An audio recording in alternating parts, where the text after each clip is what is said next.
Albert Einstein once said, everybody's a genius, but if you judge a fish by its ability to climb a tree, it will live its whole life believing that it is stupid.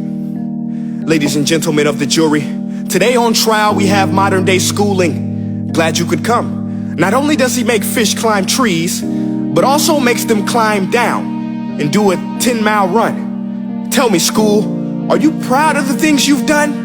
Turning millions of people into robots, do you find that fun? Do you realize how many kids relate to that fish swimming upstream in class, never finding their gifts, thinking they are stupid, believing they are useless? Well, the time has come, no more excuses. I call school to the stand and accuse him of killing creativity, individuality, and being intellectually abusive.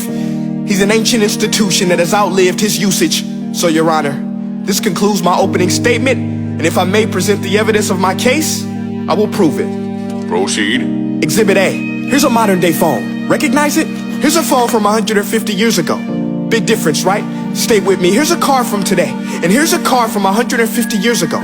Big difference, right? Well, get this. Here's a classroom of today, and here's a class we used 150 years ago. Now ain't that a shame? In literally more than a century, nothing has changed. Yet you claim to prepare students for the future? But with evidence like that, I must ask, do you prepare students for the future or the past? I did a background check on you and let the record show that you were made to train people to work in factories, which explains why you put students in straight rows, nice and neat, tell them sit still, raise your hand if you want to speak, give them a short break to eat, and for 8 hours a day tell them what to think. Oh, and make them compete to get an A letter which determines product quality, hence grade A of meat.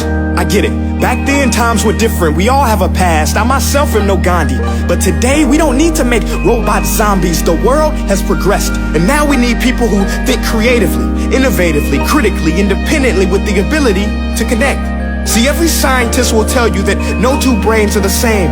And every parent with 2 or more children will confirm that claim.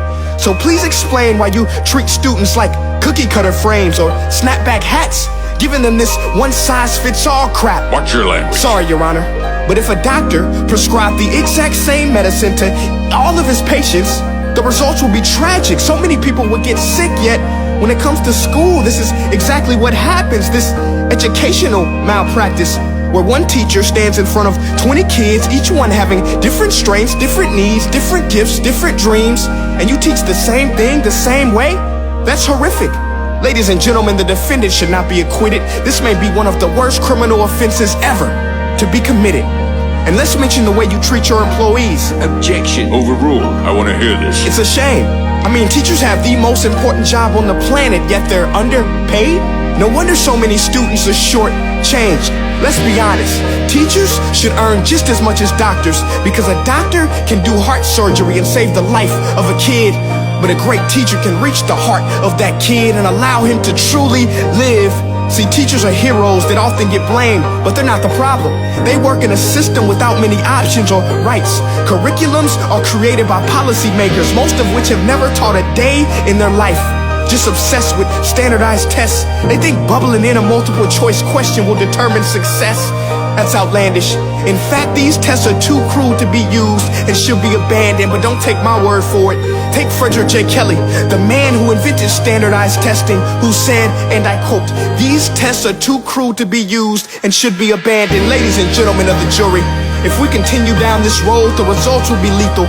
I don't have much faith in school, but I do have faith in people.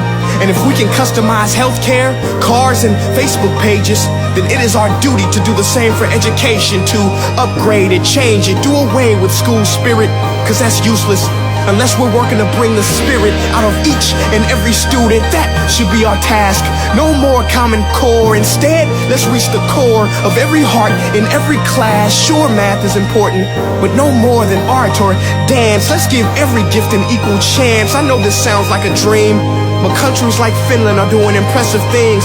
They have shorter school days, teachers make a decent wage, homework is non-existent, and they focus on collaboration instead of competition. But here's the kicker, boys and girls.